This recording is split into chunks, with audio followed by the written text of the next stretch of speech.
এবারে জন্মদিনে বড়ি বেগমকে চমকে দেওয়ার একটা উপায় বার করেছি। উজির, বলো তো দেখি কি উপায়? নবাবের সাজিশের হদিশ পাওয়া আমার বুদ্ধিতে না। বহুত বড়িয়া কোনো মতলব আছে। এবারে বেগমের জন্মদিনে বিরাট একটা উৎসব করব। সারা দেশ থেকে মহান মহান অতিথিদের নিয়ে আসা হবে। দুনিয়ার সেরা সেরা খাবার, সেরা সেরা গাইয়ে, সেরা সেরা বাজিয়ে, সেরা সেরা নাচিয়ে রাতকে দিন করে দেবে এমন রোশনাই। রেস্ট নাই। কি বললে? বহুত বড়িয়া আপনার সোচ, লেকিন মাফ করবেন হুজুর, রাজকোষের অবস্থা খুবই খারাপ। উৎসব করার মতো তো রেস্ট নাই জাহাপানা। কোনো কথা শুনতে চাই না। আমি হলাম গিয়ে বাংলার নবাব। আমি আনন্দ হই হুল্লোড় করবো না তো কে আর করবে? একদম ঠিক জাহাপানা, কিন্তু কর বসিয়ে টাকা তোলো। সব কিছুতেই কর বসানো আছে জাহাপানা। হাসি কান্না ছাড়া আর কোনো কিছুতেই কর বসানো যে বাকি নেই। তার ওপরেই কর বসাও। হাসি কান্নার ওপর কর? না, শীতকাল আসছে, বসাও বসাও কর হাঁচির ওপর। হ্যাঁ, হাতির ওপর কর? বসাও। ওরকম মুখ করে আছো কেন? যদি না পারো তো বলে দাও, আমি অন্য উজির নিয়োগ করব। আমি আজই ঘোষণা করে দিচ্ছি, এবার থেকে হাতির ওপর কর দিতে হবে। হ্যাঁ, তো জানাব, এতে প্রজারা যদি ক্ষুব্ধ হয়? আরে বাবা, প্রজাদের কাজই তো মাঝে মাঝে ক্ষুব্ধ হওয়া। তা ঠিক হুজুর। আমাকে কদর করে এমন কিছু সন্ডা আছে, তাদেরকে কাজে লাগাতে হবে। বহুত খুব জাহাপানা। তাহলে হাঁচি গোনার লোকের ব্যবস্থা করে নি। ওই সন্ডারাই হাঁচি গুনবে। ওদের স্বেচ্ছাসেবক হিসেবে নিয়োগ করো। বহুত খুব জাহাপানা। সব জায়গায় লোক পাঠাতে শুরু করো। তবে কৃষ্ণনগরে বেছে বেছে লোক পাঠাবে। আর মনে রেখো, ওখানে গোপাল আছে।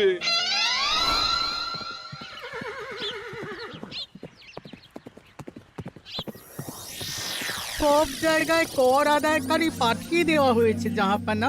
আপনার কথা মতো তাদের বলে দেওয়া হয়েছে যে আদায় হওয়া করের 10% তাদের বেতন হিসেবে দেওয়া হবে। সুতরাং কর আদায়ে কোনো ঢিলেমি হবে না। বহুত আচ্ছা, বহুত আচ্ছা।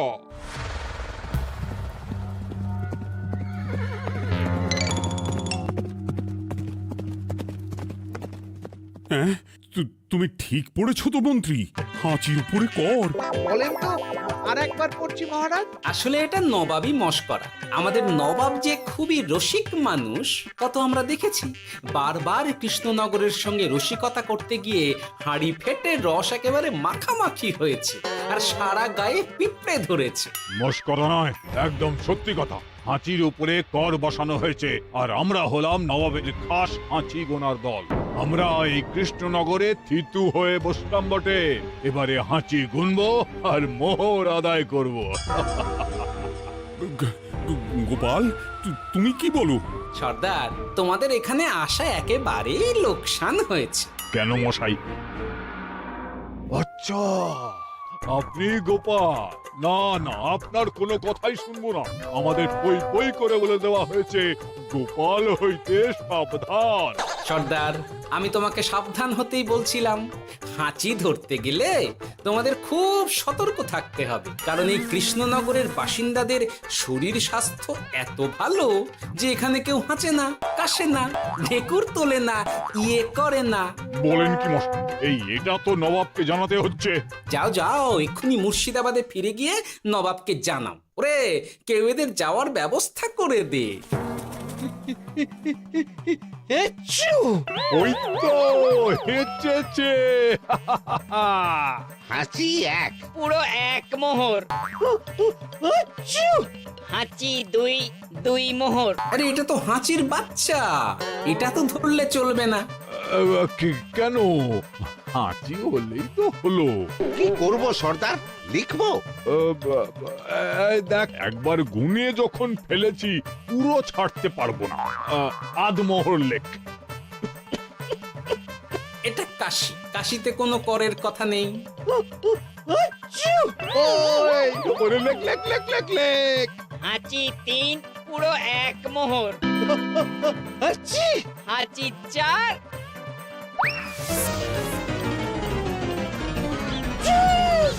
হাঁচি 5 লেখো। হাঁচি 6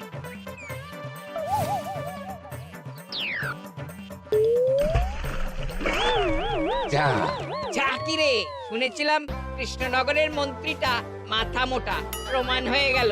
জল থেকে উঠবে যখন ঠান্ডা লেগে হাঁচি তো আরো বাড়বে। জলে বুড়ুবুড়ি উঠছে, বেটা জলের তলায় তলায় হাঁটছে। হাঁচি 7। এখনো তো ফিরলো না, বেলা গড়িয়ে দুপুর হয়ে গেল। ভাববেন না রাজামশাই, আমরা যারা যারা এখানে এসেছি সবাই ধড়িবাজ লোক। মন্ত্রীর হাঁচি নিংড়ে নিয়ে ফিরবে। ছি ছি ছি ছি ছি ছি ছি ছি ছি। কি হলো গোপাল? আমরা কৃষ্ণনগরের প্রবাদ প্রতিম আতিথেয়তার অসম্মান করেছি মহারাজ। কেন? কিভাবে? কখন? এখন মহারাজ, এখন এনারা সেই সুদূর মুর্শিদাবাদ থেকে এসেছেন, আর আমরা এতক্ষণ শুধু অন্য কথাই বলে চলেছি, এনাদের আপ্যায়নের ব্যবস্থা করিনি। তাই তো। মহারাজ, আপনি ব্যস্ত হবেন না। এই কে আছো? শোনো, এদের রাজ অতিথিশালাতে থাকার বিশেষ ব্যবস্থা করো। এদের খাবার যাবে মহারাজের পাকশাল থেকে। এদের সব সুবিধে অসুবিধে দেখার জন্য দাস দাসী নিযুক্ত থাকবে। চলো চলো। আরে দাঁড়াও সর্দার, হ্যাঁ বলুন। তোমাদের তো আবার গোপালের কথা শোনা বারণ। আমার ব্যবস্থায় বোধহয় তোমরা থাকবে না। বাদ দিন তো, আসলে ভয় ছিল আপনার বুদ্ধিকে, আর ভয় নেই। কেমন আগু পিছু বিচার না করেই বলে ফেললেন এখানে কেউ হাঁচে না। বুঝে গেছি, আসলে গোপাল হলো গল্প। চলো চলো, ও বড্ড খিদে পেয়েছে। প্রহরী, এই সর্দারের দলের বাকি লোকগুলো এলে এদেরকেও অতিথিশালায় নিয়ে যেও। হ্যাঁ, আচ্ছা। কি গোপাল, এই রক্তচোষাগুলোর জন্য তুমি রাজনিবাস আর রাজভোগের ব্যবস্থা করে দিলে? গোপাল কার পক্ষে মহারাজ? এতক্ষণ গোপালের সব কাজ তো কৃষ্ণনগরের বিপক্ষে গেল। বটেই তো, আমি মনে মনে গণনা করে দেখলাম গোপালের শুল যোগ শুরু হয়েছে। আগামী 1 যুগ ধরে গোপাল যেখানে থাকবে সেখানে রাহুর প্রকোপে দুঃখ দারিদ্র মহামারী একসঙ্গে এসে ধরা পড়বে। মহারাজ, গোপাল কখনো কৃষ্ণনগরের খারাপ ভাবেনি। সে যখন ওই রক্তচোষাদের রাজভোগে রাখার ব্যবস্থা করেছে, তখন বুঝতে হবে এর মধ্যে একটা ঘোরতর পেঁচ আছে। গোপালই তাহলে বলুক, কি পেঁচ? মহারাজ, মানুষ বিলাসের সুযোগ পেলে কাজ ভুলে বিলাসেই ডুবে থাকে। কত সম্রাট মহাসম্রাট বিলাসিতায় ডুবে কত সাম্রাজ্য মহাসাম্রাজ্য ভেঙে টুকরো করেছে। এরা তো নবাবের পাঠানো কিছু মূর্খ বালক মাত্র মহারাজ। এদের রাজভোগে ডুবিয়ে দিলে হাঁচির কথা কি এদের মনে থাকবে?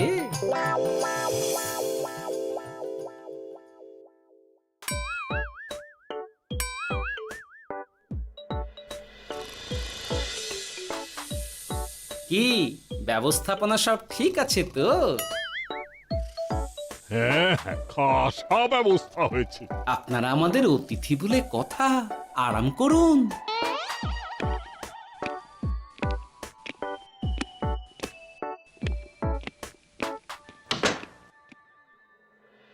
বিজ্ঞানী, তোমার এই দুমুখ আয়না আবিষ্কার তোমার জীবনের সেরা কাজ। একদিক দিয়ে আয়না, অন্য দিক দিয়ে কাঁচ। কেউ জানতেই পারবে না যে তার উপর নজর রাখা হচ্ছে। অনবদ্য অনবদ্য। মহারাজের জয় হোক। কিন্তু মহারাজ, এই কৃতিত্বের মূল ভাগীদার আমাদের মন্ত্রী। তাই নাকি? হ্যাঁ মহারাজ, মন্ত্রীর দুমুখ কাজকর্ম দেখেই দুমুখ আয়নার কথা আমার মাথায় আসে। মুখ সামলে কথা বলো বিজ্ঞানী। ওরা শুনতে পাচ্ছে। যা চেঁচালেন 20 ইঞ্চির দেওয়াল ভেদ করে ওদিকে চলে যাবে কথা। এই কে যেন কাকে মুখ সামলে কথা বলতে বললো? ওই বাইরে কেউ বলেছে। এই তোমরা সবাই শোনো, অতিথিদের যেন আদর যত্নের ত্রুটি না হয়। আমি আর যাই, কাল সকালে আসব, কেমন? গোপালকে নিয়ে নবাব আর উজির যেমন ভয় দেখিয়ে দিয়েছিল, গোপাল কিন্তু সেরকম নয়। এই তোরা কি বলিস? না না না না না না, গোপাল একটু ওই হাবা গোবা আছে দাদা। দেখো দেখি কেমন বুক পেতে দিয়েছে, এবার ওদেরই বুকে বসে ওদেরই দাড়ি ওপরাবো। গোপালের জবাব নেই, ঠিক সামলে দিল। মহারাজ, এই প্যাঁচটা আমার মাথাতেই এসেছিল, কিন্তু ওই যে নাকে মাছি ঢুকে গিয়েই সব বরবাদ হয়ে গেল। মহারাজ, এই পরিকল্পনা যদি মন্ত্রীর মাথাতে আগে এসে থাকে, তাহলে এদের মন্ত্রী আমার চেয়ে ভালো করে সামলাতে পারবেন মহারাজ। বটেই তো, এই দায়িত্ব আমি নিলাম মহারাজ।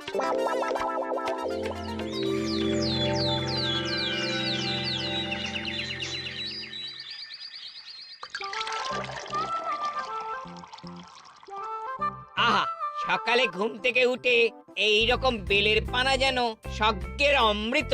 আছে আছে, আরো আছে। পানীয়, খাদ্য, আরাম, আয়েশ, যত চাও তত পাবে। এ কি, আপনি গোপাল কোথায়? মহারাজ বিবেচনা করে দেখেছেন যে মহামান্য অতিথিদের পরিচর্যার ভার গোপালের মতো একজন ভাঁড়ের পক্ষে বহন করা সম্ভব নয়, তাই এই দায়িত্ব আমাকে দেওয়া হয়েছে। কিন্তু কোনো কিন্তু নেই সর্দার, আমি যে খানা পিনা নাচা গানা আমোদ আহ্লাদের ব্যবস্থা করেছি দেখে তুমি চমকে যাবে। দেখা নয় বিজ্ঞানী, এবার শুধু কাজের সময়। কাল মন্ত্রীর উপর ওদের ভার ছেড়ে দিয়ে কৃষ্ণনগরের যে সর্বনাশটি করেছো, কোনো কাজ করে আর সেটিকে সামলানো যাবে না। হ্যাঁ, আহা, তোমার দেখছি মন্ত্রীর উপরে একটুও আস্থা নেই। ঠিক কি প্যাচ করছো বলো তো? প্যাচের কথা পরে হবে, তোমাকে যত তাড়াতাড়ি সম্ভব হাঁচির ওষুধ আবিষ্কার করতে হবে। হাঁচির ওষুধ? হ্যাঁ, হাঁচির ওষুধ। ওভাবে দেখছো কি বন্ধু? তোমাদের কাজের সব দায়িত্ব এখন আমার কাঁধে। তোমরা আমোদ করবে আর আমি কর আদায় করে তোমার হাতে এনে তুলে দেব। সর্দার, এর মধ্যে একটা চাল আছে মনে হচ্ছে। কি আর আমি বুঝিনি। এখন কি করবে? বিশ্বাস করে আদায় উসুলের ভার এর উপরে ছেড়ে দেবে? পাগল নাকি? মন্ত্রী মশাই, বলো বন্ধু। বলছিলাম আর দেরিতে কাজ কি?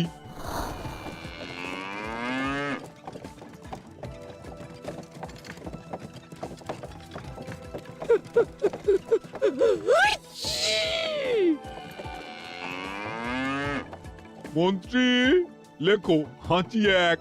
ওহে, তোমার নাম কি? মন্ত্রেশ্বর উজুরি আগে। লিখুন মন্ত্রী মশাই, নাম লিখুন। ওহে মন্তেশ্বর, হাঁচি কর, এক মোহর ছাড়ো দেখিনি। হাঁচি দুই। আরে যাও, দৌড়ে গিয়ে দু মোহর আদায় করে আনো। ওরে, তোরা সব কৃষ্ণনগরের কোণে কোণে ছড়িয়ে পড় দেখি, একটা হাঁচিও যেন বাদ না পড়ে। হ্যাঁ,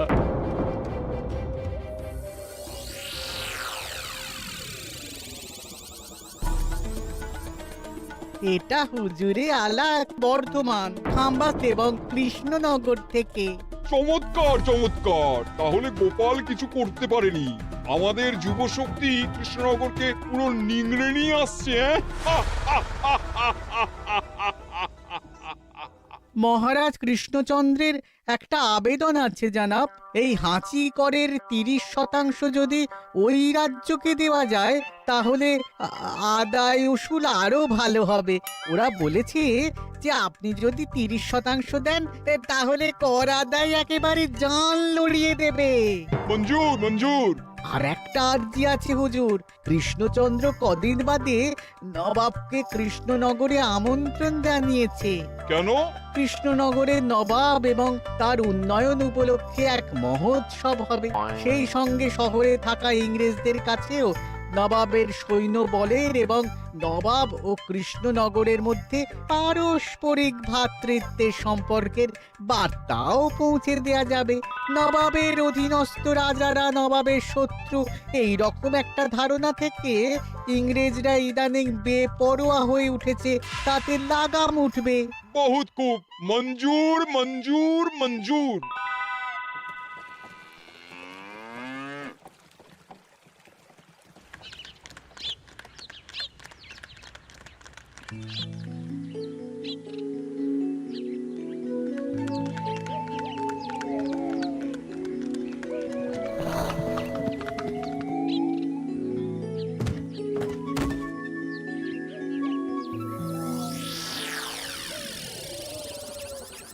কি ব্যাপার গোপাল? জাহাপনা বলুন, কি খিদমত করব? আমি যা বলবো তাই করবে। অবশ্যই জাহাপনা। क्या बात উজির, তুমি সাক্ষী, মহারাজ কৃষ্ণচন্দ্র আপনিও সাক্ষী। গোপাল আমাকে কথা দিয়েছে আমি যা চাইবো তাই করবে। গোপাল, তুমি আমার সঙ্গে মুর্শিদাবাদ যাবে। এখন থেকে আমার দরবারের বিদূষক হিসেবে থাকবে, কেমন? ওরে ওরে ওরে ওরে ওরে, তোরা বাজনা বাজা। এখন থেকে গোপাল আর কৃষ্ণনগরের নয়, গোপাল মুর্শিদাবাদের। জোরসে বাজা।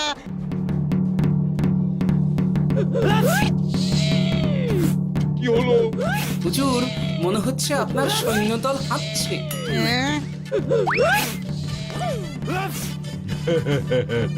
হুজুর, হাঁচিগড়ের বন্যা সব সৈন্য 10-12টা করে হেঁচে ফেলেছে, মানে প্রচুর মোহর হয়ে গেছে আর বাড়ছে বাড়ছে। আমার হাঁচি গোনার দল একটা হাঁচিও বাদ দেবে না। মোহর রাখার জন্য নতুন পোশাকখানা বানাতে হবে হুজুর। সর্দার, আমাদের হাঁচিগুলো কি খুলবো? হ্যাঁ, নিশ্চয়, একটা হাঁচিও যেন বাদ না পড়ে। চলুন হুজুর, আমরা এখানে দাঁড়িয়ে থেকে আর কি করব? ওরা হাঁচুক আর হাঁচি গুনুক। চলুন নবাব বাহাদুর, আপনার জন্য কৃষ্ণনগরের রাজাতিথ্য অপেক্ষা করছে। হুজুর, আমার মনে হয় আমাদের কৃষ্ণনগরে এখন আর দেরি করা উচিত হবে না। আমরা সোজা শহরের দিকে রওনা হয়ে যাই।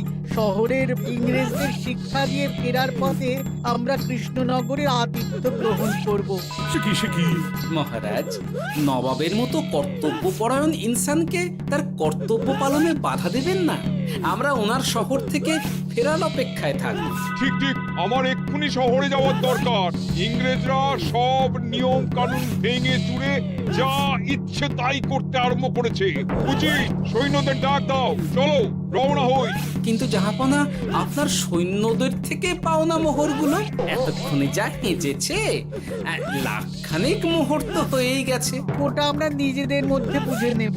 কিন্তু ওই করের 30% যে কৃষ্ণনগরের পাওনা। পেয়ে যাবে। শহর থেকে ফিরি। আরেকটা কথা, হাঁচি কর ব্যবস্থা এখন থেকে উঠে গেল।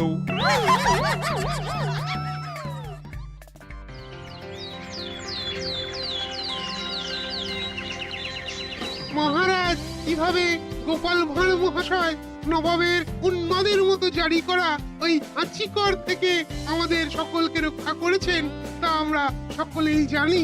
সমাজের তরফ থেকে তাই গোপালকে সামান্য উপহার।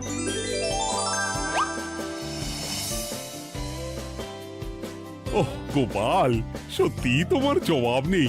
কিছুই হতো না যদি না বিজ্ঞানী ওই হাঁচি চূর্ণ আবিষ্কার করত। এই উপহারের অর্ধেক কিন্তু বিজ্ঞানী। সবই তো বুঝলাম, নবাবকে সৈন্য সহ নিমন্ত্রণ থেকে সৈন্যদলকে হাঁচি চূর্ণ মাখানো, চাঁদোয়ার তলায় ঢোকানো পর্যন্ত। কিন্তু চাঁদোয়া থেকে হাঁচি চূর্ণ ঝরে পড়লো কি করে, সেটাই তো বুঝলাম না। এটা তুমি বলো বিজ্ঞানী।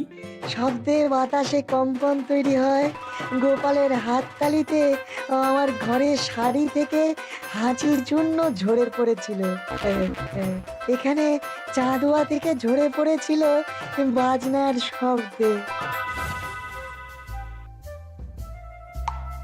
কি ব্যাপার বিজ্ঞানী, তুমি এখন ছেলে খেলা করছো? হাঁচির ওষুধ হয়ে গেছে। হয়ে গেছে। মূল উপাদান তামাক, গোলমরিচ আর আলকুশির গুঁড়ো। কাজ হবে। হাততালি দাও। হাইস! কাজ হলো। ব্যাপারটা কি হলো? ওই শাড়িটাতে হাঁচি চূর্ণ মাখানো আছে, তোমার হাততালির শব্দের কম্পনে ঝরে ঝরে পড়েছে। একবার নাকের কাছে এলে পিঁপড়ের থেকে পিশাচ, হাঁচতেই হবে, হাঁচতে হবেই হবে। নবাব যদি বাজনা বাজাতে না বলতো। আমাদের বাজনদাররা তৈরি ছিল মহারাজ। যাক, সবই ভালোই ভালোই মিটে গেল। যার শেষ ভালো তার সব ভালো। ব্যাস, এখন শুধু একটাই কাজ বাকি। নবাবের কাছ থেকে করের 30% বাবদ পাওনা মোহর মুর্শিদাবাদে গিয়ে নবাবের কাছ থেকে তুমি নিয়ে আসবে। আচ্ছা মহারাজ।